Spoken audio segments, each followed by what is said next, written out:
Here we go. Chaos has brought to us another Fiverr, everybody. So we're going to sit back and check a little bit of a video clip here. Yes. Nice.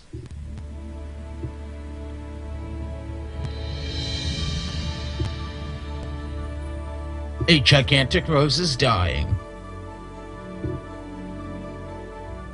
It's affecting the lifeblood of the wicked planet called Light.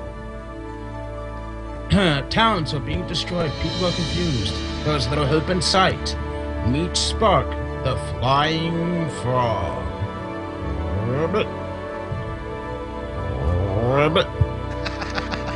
And his fellow compadre is Buttergone as they battle the dragon-like Apoxo and traverse across the light.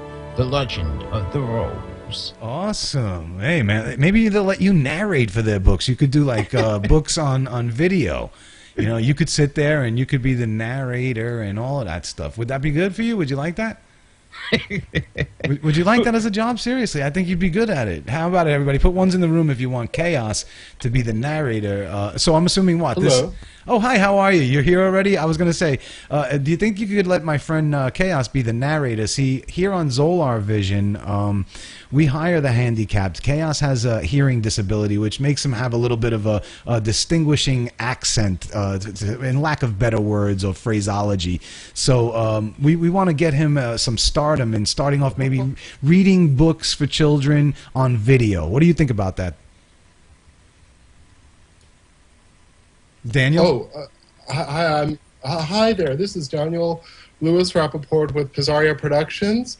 I'm a little bit new to your channel and the setup here. Can you see my face, or is it just my voice, or what's happening? Right, I was about to say, I'm only hearing your voice. I'm not seeing any video from you. You want to try to restart your video for some reason it's not coming through? Yeah, absolutely. Oh, there you go. Hi, here we are. All right, we're still waiting for it. Right now it's loading, so give it a chance. It's okay. We have a live audience listening to you, and we'll just take up as much time as it takes. Oh, there he is. Hey, we see you fine now. Can you see us?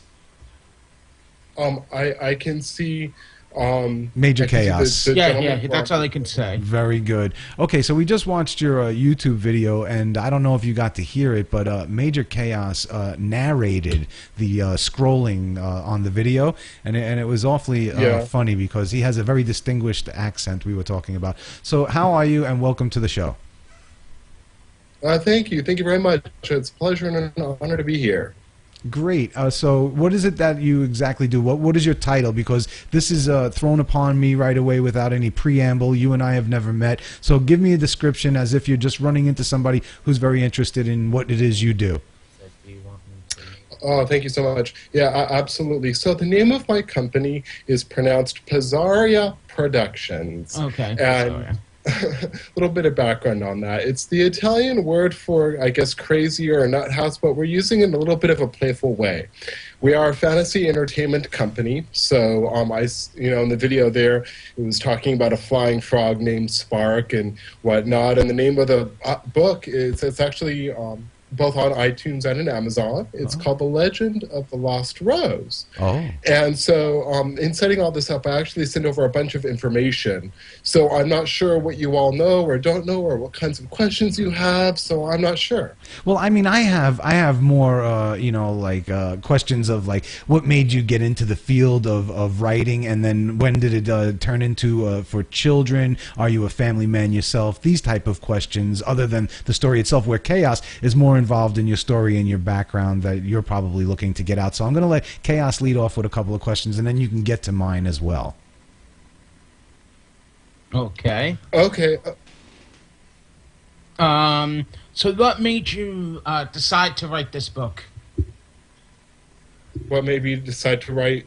If I heard the question correctly, was it what made me decide to write the book? Correct.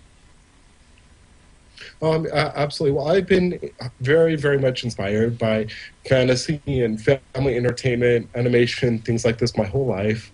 And Pazzaria Productions, kind of as a concept, has been around for some time. So you know how sometimes new companies can go a little bit. You bat around a few ideas, and then when one seems to hit, you just sort of run with it, I guess.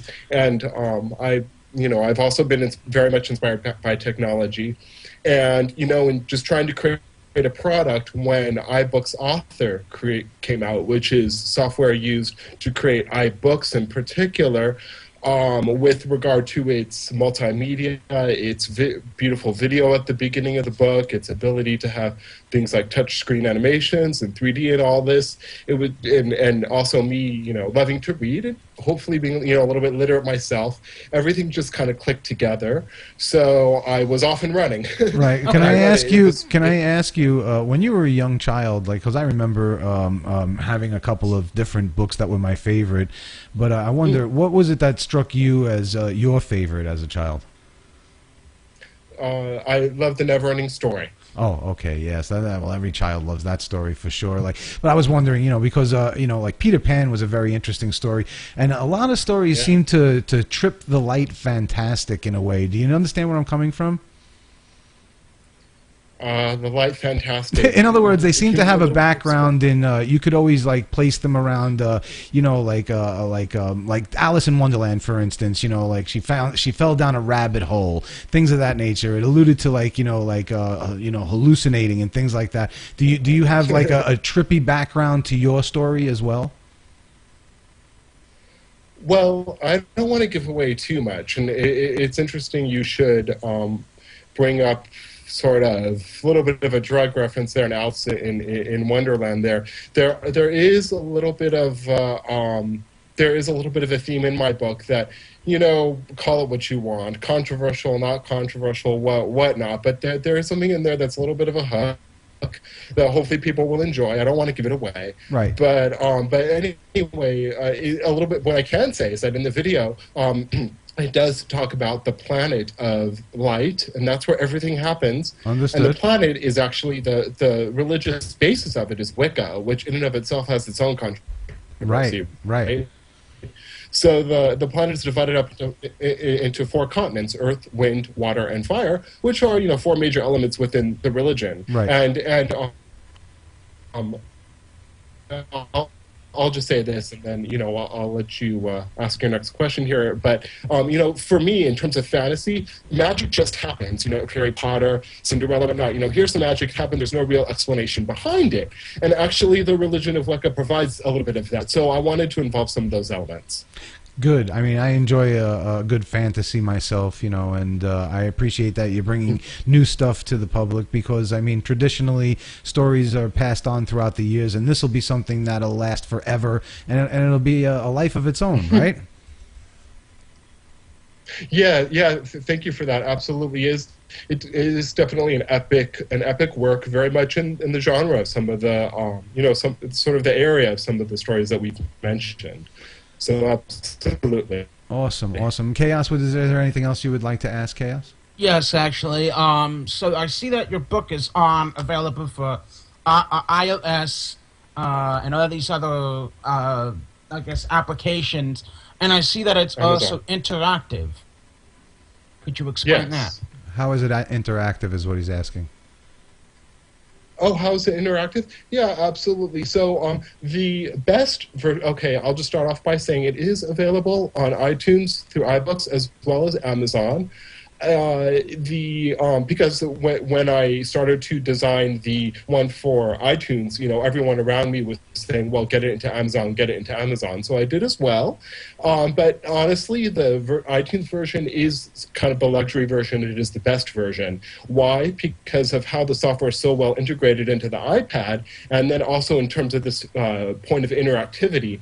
In each chapter, there is full touch screen animations to bring one more into the story, if you will. So as you're tapping through the animation, it animates. So you tap, something happens, you tap, and it progresses through the scene in that way.